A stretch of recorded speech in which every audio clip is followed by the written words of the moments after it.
Colmeiapodcast.com.br apresenta Verifica, o podcast da Lupa, a primeira agência de fact-checking do Brasil. Olá, bem-vinda ao Verifica, o podcast da agência Lupa. A Lupa, que você já sabe, é a primeira agência de fact-checking do Brasil. Quem está comigo hoje, mais uma vez, é o nosso diretor de estratégia e negócios, Gilberto Scofield Jr. E eu, se você já nos acompanha, já sabe, sou Natália Leal, diretora de conteúdo da Lupa. Gil, esse é o nosso 5º episódio. Yes. E hoje a gente tem mais alguns boatos para debater e esclarecer, né? É isso mesmo, guria. E um abraço aí para você que está ouvindo a gente, o nosso podcast, o nosso 5º episódio. E é isso mesmo. Hoje a gente passa limpo uma história envolvendo a Mega Sena. Não sei se vocês se lembram que recentemente assessores do PT ganharam um bolão, né, na Mega Sena.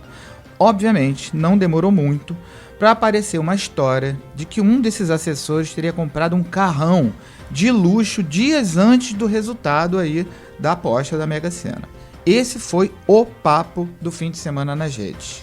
Pois é, a gente também vai falar de um outro assunto forte aí na internet desde o início desse ano. Uma suposta onda de poços artesianos sendo abertos pelo Exército no Nordeste. O Exército, por sinal, também envolvido em outros boatos, e um deles a gente discute hoje. Os militares teriam apreendido uma pedra preciosa levada da Amazônia por uma ONG. Será que é verdade? A gente já vai falar um pouquinho mais sobre essa história. Pois é, em breve vai virar o Exército da Salvação. Tamanha quantidade de milagres e recuperações, coitados, que as Forças Armadas são envolvidas em boato. Mas enfim, tem mais, gente. Diretamente da Flórida, a jornalista Cristina Tardáguila comenta as vantagens e os riscos do novo botão de ocultar as respostas do Twitter. Vocês também já ouviram falar sobre isso. A Cristina, a gente lembra aqui, é fundadora da Lupa e diretora adjunta da International Fact-Checking Network, que é a rede que reúne as agências de checagem do mundo inteiro. E no nosso quadro semanal sobre mitos e verdades na área da saúde, destaque nessa nossa primeira temporada, a repórter Natália Afonso esclarece se a graviola pode mesmo substituir o tratamento tradicional do câncer. Uma informação que tem sido aí bastante compartilhada nas redes sociais. Pois é, isso aí, por incrível que pareça. O programa de hoje está super variado, então, bora papiar, guria? Vamos nessa, o Verifica tá começando agora.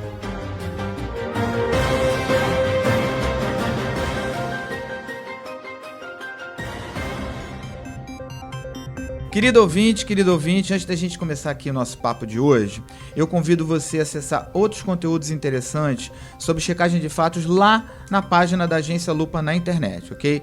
Anota aí, não esquece, lupa.news. E também pode acompanhar as nossas checagens nos nossos espaços nas redes sociais, né, Gil? A Lupa tá no Facebook, no Twitter, no Instagram. Todas as verificações que a gente faz também estão lá. Aliás, a gente tem recebido muitos comentários de quem tem acompanhado o nosso podcast. Vale lembrar que todo mundo que nos escuta, que está nos acompanhando, está convidado a participar do nosso programa, enviando aí sugestões de assuntos e temas para serem checados. Manda um e-mail para a gente lá no lupa@lupa.news, coloca lá no assunto Verifica, que daí a gente já vai saber que está se tratando do nosso podcast. Manda o boato que você viu e a gente avalia por aqui, tá? É isso mesmo, Nath. Agora, bom, vamos lá aos nossos assuntos dessa semana. Eu quero começar aqui com essa história da Mega Sena. A gente sabe que vencedores de loterias sempre são cercados de muita boataria em qualquer lugar do planeta. Quando envolve meio político, então, aí é um prato cheio para desinformação. Agora veio essa história de que um dos assessores do PT, que ganharam semana passada na Mega Sena, teria comprado um carro de R$650 mil 3 dias antes do resultado do sorteio.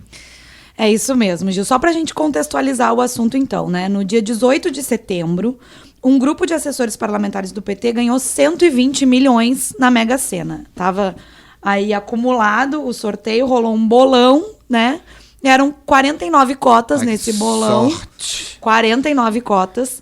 E aí, no total do prêmio, então, 120 milhões. Daí começou a circular nas redes sociais a informação de que um deles, que se chamava, supostamente, Miqueias Mendonça, tinha comprado esse carro de luxo aí antes de sair o resultado. Esse foi o assunto do final de semana, né? Porque foi quarta-feira o sorteio, quinta-feira de manhã. Na quarta de noite já estava todo mundo falando no plenário sobre isso, né? Exato. E aí ficou o assunto em si, quinta, sexta, o final de semana todo esse assunto.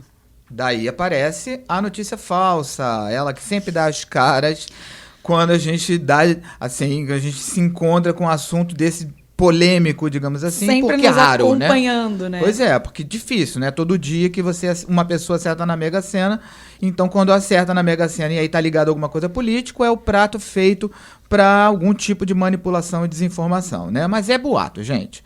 Bom, primeiro porque não existe nenhum Miquéias Mendonça empregado na Câmara dos Deputados nos últimos 3 meses, como a gente pode verificar no portal da transparência da Câmara. Simples assim. Vai no portal e checa se alguém que se chama Miquéias Mendonça trabalha na Câmara. Além disso, o cara que aparece na foto do post, dentro lá do carrão branco, se não me engano, como se fosse o tal do Miquéias, é, na verdade, outra pessoa. Trata-se de um empresário chamado Marcelo Sisto Schiavenin.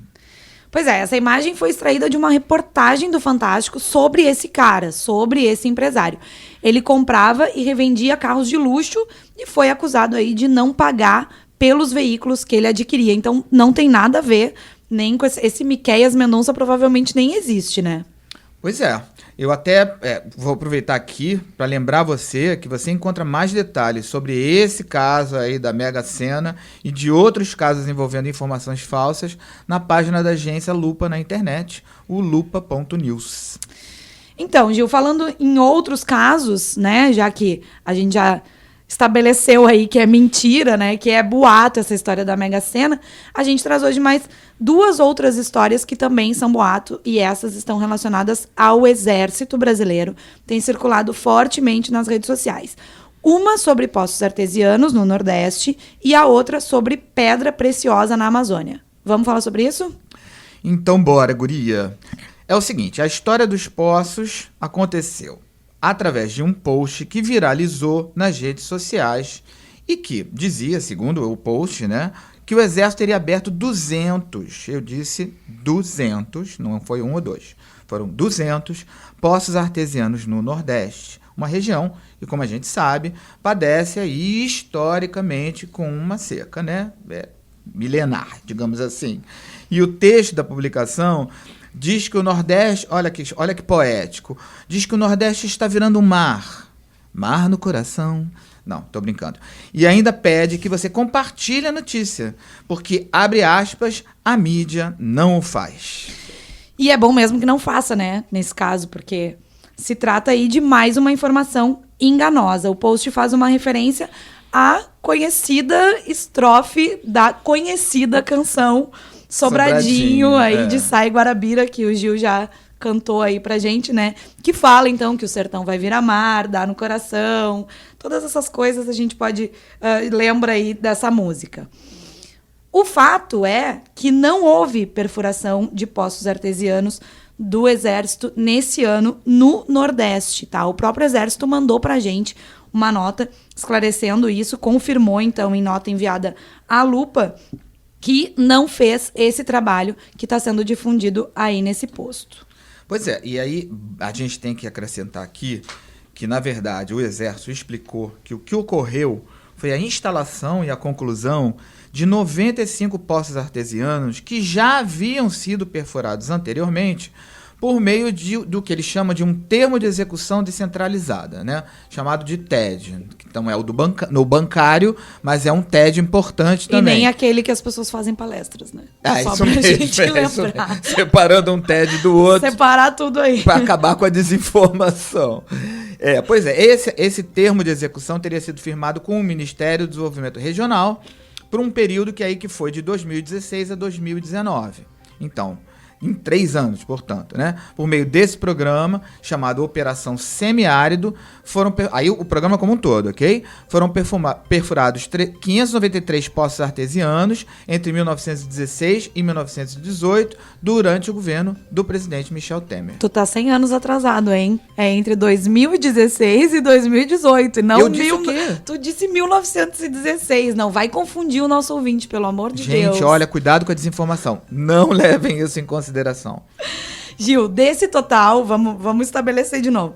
Desse total aí de quase 600 poços artesianos que foram perfurados, né? Então, durante o governo do presidente Michel Temer, né? E não agora, nem próximo desse ano, né? Menos da metade deles tem água potável. Então, quando o programa foi iniciado, em 2016, tinha-se a promessa de instalar 2.500 poços artesianos na região, mas isso ficou mesmo aí só na promessa. O que é uma pena, né? Na verdade. Mas vamos lá. Outra notícia falsa envolvendo o Exército tem a ver com um tema que não sai do noticiário e das redes sociais. Obviamente, eu estou falando da Amazônia. Mas dessa vez o foco não é queimada, não é incêndio florestal, e sim extração mineral, vejam vocês. Extração mineral que também é bastante debatido, porque rola esse papo aí de que todas as nações querem se apossar da Amazônia pelo que tem lá de valor de riqueza, desse tipo, né? Inclusive reserva indígena, né? Exatamente. Pois é. Então circula nas redes sociais um vídeo aí que mostra um grupo de pessoas colocando o que seria uma pedra preciosa numa caminhonete para fazer algum deslocamento, né? E segundo a legenda, essa cena seriam os militares apreendendo uma pedra preciosa de 2,5 toneladas que estaria prestes a ser levada da Amazônia, vejam bem, por uma ONG. Pois é, a gente lembra aqui que as ONGs, especialmente essas relacionadas à Amazônia, já vinham sendo alvo de muitas acusações na internet, desde que o presidente Jair Bolsonaro insinuou que os incêndios florestais estariam aí de alguma forma relacionados com um corte de verbas para as ONGs, uma espécie de retaliação, digamos assim, né? E mais uma vez a gente observa uma informação sem fundamento aí direcionada a esse tipo de organização, né? Não há qualquer evidência, primeiro, de que essa pedra que aparece nesse vídeo foi apreendida por militares brasileiros, tá? Inclusive, o Centro de Comunicação Social do Exército diz em nota que, abre aspas, desconhece totalmente os fatos mencionados no referido vídeo, fecha aspas. Também não tem evidências, Gil, da participação de ONGs no transporte dessa pedra ou de qualquer outra, tá? Mesmo de que o vídeo tenha sido gravado na Amazônia, ou seja, todas as informações que estão aí nesse vídeo são, de alguma forma, distorcidas, né? Pois é, mas aí a imaginação e a má vontade são infinitas nesse caso, né? Porque outras versões do vídeo apontam que a pedra preciosa é um diamante. Essa informação é ainda menos plausível. O maior diamante bruto da história, o chamado diamante Cullinan, encontrado em 1905 na África do Sul, pesava não mais do que 621 gramas. Ou seja, a pedra mostrada no vídeo pesaria 4.000 vezes mais. Tu já imaginou o que daria pra fazer com um diamante de 2,5 toneladas? Nossa, rico, rico. O mundo ia ficar rico com esse diamante. Isso aí. Me dá meio grama que eu já tô feliz. Bom, Não precisa mais do que isso. eu também, sinceramente. Bom, mas vamos lá, gente. Chegou a hora daquele papo semanal com a nossa querida Cristina Tartaglia. Ela que é fundadora da Lupa e diretora adjunta da International Fact Checking Network, a IFCN, a rede mundial de checadores, ok? Então, diretamente da Flórida, a Cristina comenta uma novidade no Twitter, o botão que oculta respostas. Esse botão, Gil, foi lançado só em 7 países, né? Entre eles os Estados Unidos e o Japão, mas já tá dando muito o que falar. A Cristina pondera justamente as vantagens e os riscos dessa nova ferramenta. Fala pra gente, Cris. Oi, Nath. Oi, Gil. Hoje a conversa vai ser sobre uma novidade que o Twitter trouxe para os Estados Unidos na última quinta-feira. É o botão ocultar resposta. E sabe como ele funciona? Ele funciona assim. Sabe quando você entra na internet, faz um tweet e de repente logo vem um chato e manda um link que não tem nada a ver com aquilo que você escreveu ou faz um comentário ofensivo? Enfim, sai da conversa? Muito bem, esse botão serve para isso, para ocultar esse tipo de resposta. O que acontece de diferente em relação ao Facebook? Primeiro, que quem foi ocultado fica sabendo que foi ocultado, porque o tweet sai do fio da conversa, ou seja, da thread, e entra numa aba pública, onde ficam reunidos todos os tweets que foram ocultados pelo dono do perfil. E aí, o que essa novidade traz, né, para o mundo dos checadores? Já há nos Estados Unidos um monte de gente debatendo o que vai acontecer com os checadores. Será, por exemplo, que um político vai permitir que alguém coloque como resposta a uma informação postada por ele um link para uma checagem que justamente desdiga aquilo que ele acabou de escrever? Será que o político vai acabar ocultando as checagens? É algo interessante a ser debatido. A gente não sabe muito bem até onde essa novidade é ou não uma faca de dois gumes. Esse tipo de conversa é importantíssimo, porque, por um lado, busca-se a diminuição do ódio nas redes, né? Que a conversa seja de melhor nível, que, enfim, que as pessoas mal ou bem se atentem para a qualidade daquilo que escrevem. Mas, por outro, também não podemos dar margem nem provocar o surgimento daquelas odiosas bolhas digitais, aqueles espaços em que as pessoas só conversam com seus iguais. Fica, então, essa conversa aqui. Eu prometo voltar para contar novidades. É importante lembrar que esse serviço, por enquanto, só está ativo nos Estados Unidos, no Japão e no Canadá. Ainda não temos notícias sobre esse botão ocultar respostas chegar ao Brasil. A plataforma diz que o serviço está em fase de teste. Então, vamos ficar de olho. Falou? Um abraço. Valeu, Cris, é isso aí. Gil, tem um bom perfil pra gente observar como é que vai se comportar essa história aí do ocultar respostas, tá? Como é que vão reagir no Twitter a essa mudança que a Cris tá mencionando. Esse perfil é o do Donald Trump, presidente dos Estados Unidos. O maior twitteiro do planeta. Exatamente, porque não custa a gente lembrar, né, que a justiça norte-americana proibiu o Trump de bloquear usuários no Twitter. Ele estava utilizando esse recurso como uma forma de calar os críticos. A defesa do Trump, quando surgiu essa história, dizia que bloquear usuários no Twitter era como ele se retirar de um evento em que ele se sentia atacado. Então, a justiça americana ponderou que isso fere a primeira emenda, né, da Constituição norte-americana, que tem a ver aí com liberdade de expressão. E o Trump está recorrendo, porque ele quer continuar bloqueando as pessoas. Ocultar a resposta pode ser uma boa forma dele conseguir aí desviar um pouco, né? Garantir só aplauso, né? Exatamente. Fundo, né? Então, a gente... essa permissão aí deve interessar bastante a ele. A gente também fica de olho nisso, né? Maravilha. Gente, chegou agora a vez do quadro também bastante aguardado e muito comentado do nosso podcast semanal, que é o nosso quadro sobre os mitos e verdades aí que assombram a área de saúde. Hoje o papo é em torno de uma informação que volta e meia ganha muita força nas redes sociais, não necessariamente com a mesma fruta, mas que é o seguinte, a de que a graviola, coitada, ajuda a tratar o câncer e até dispensaria quimioterapia. Pois é, rola uma história, né, de que a folha da graviola seria mais potente do que a químio no tratamento do câncer. Maravilha, quem explica isso tudo direitinho é ela, a repórter Natália Afonso. Diz aí, Natália, a graviola tem ou não tem todo esse poder? Pois é, Gil, é falso que as folhas de graviola seriam 1000 vezes mais fortes para matar as células do câncer do que a quimioterapia, que é o tratamento com substâncias químicas que é utilizado atualmente para combater o câncer, né?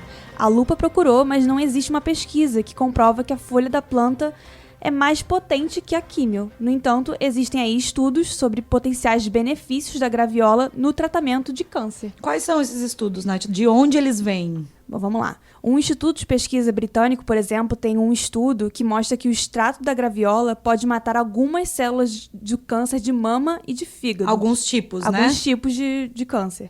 Também há testes que mostram que o extrato da polpa da fruta tem efeito no tratamento de câncer de próstata. Mas essas duas pesquisas aí que a gente citou agora foram feitas com camundongos. Não existe aí, não significa que não tem nenhum valor, mas, ao mesmo tempo, não há comprovação da efetividade em seres humanos. Quer dizer, são promessas, né? Isso. São estudos que prometem futuros tratamentos. Isso. E ainda existem outros estudos que falam sobre a relação entre a graviola e o câncer. Em 2015, por exemplo, 3 pesquisadores da Escola de Medicina da Universidade Europeia do Chipre publicaram uma revisão sistemática sobre o efeito da graviola no tratamento de câncer. E eles concluíram que há, sim, potenciais benefícios no uso dessa planta, mas ainda não sabem muito sobre as propriedades exatas e os mecanismos de ação. Então... Pois é engraçado que esse post que a gente verificou aqui vinha assim com uma espécie de receita, né? Dizia pra pessoa picar, era tipo, faça você mesmo sua quimioterapia. Isso. Dizia pra pessoa picar 10 folhas de graviola, ferver com 3 xícaras de água e tal. E aí indicava que seria necessário tirar do fogo após 2/3 da água, evaporar, blá, blá, blá, blá, blá, blá. Aí eu queria saber o seguinte, bom, eu adoro suco de graviola, ficar entre nós. E eu adoro essas receitas que é assim, 2/3, 1 xícara, espera evaporar não sei quanto.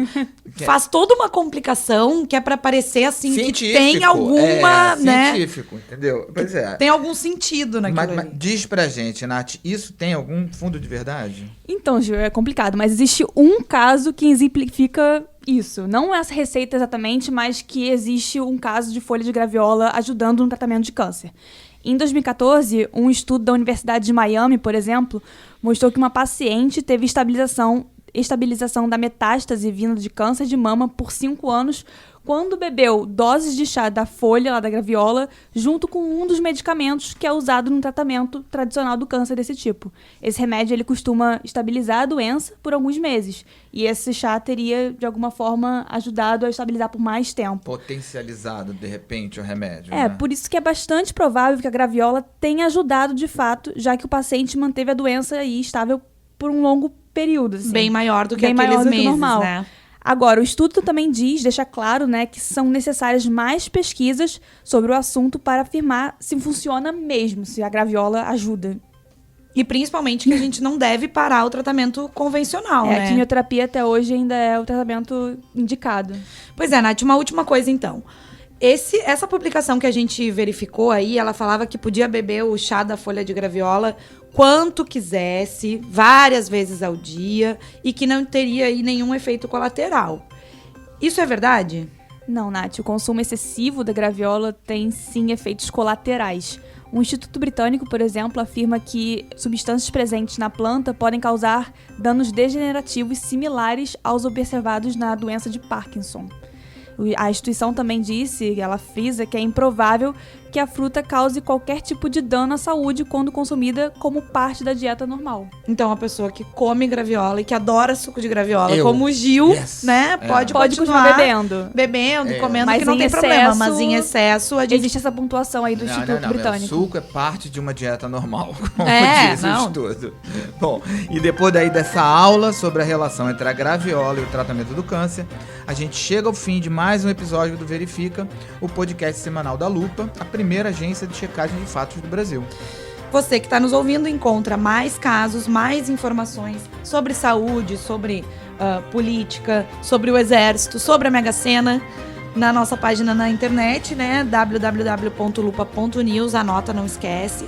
Segue a gente lá nas redes sociais, né? No Facebook, no Twitter, no Instagram, como eu digo sempre, é só procurar por Agência Lupa para acompanhar todas as nossas checagens. A gente compartilha por lá o nosso podcast também, toda semana, então deixe seu comentário, a sua sugestão e a gente vai conversando e aperfeiçoando cada vez mais essa nossa interação. O Verifica tem produção de conteúdo da equipe da Agência Lupa e o roteiro e a edição são do Colmeia Podcast. A gente se encontra de novo na próxima semana. Um grande beijo. Tchau. É isso aí, gente. Um grande abraço para todo mundo e uma ótima semana sem desinformação para todos nós. Verifica, o podcast da Lupa, a primeira agência de fact-checking do Brasil. Uma produção colmeiapodcast.com.br. Colmeia Podcast, o rádio do seu tempo.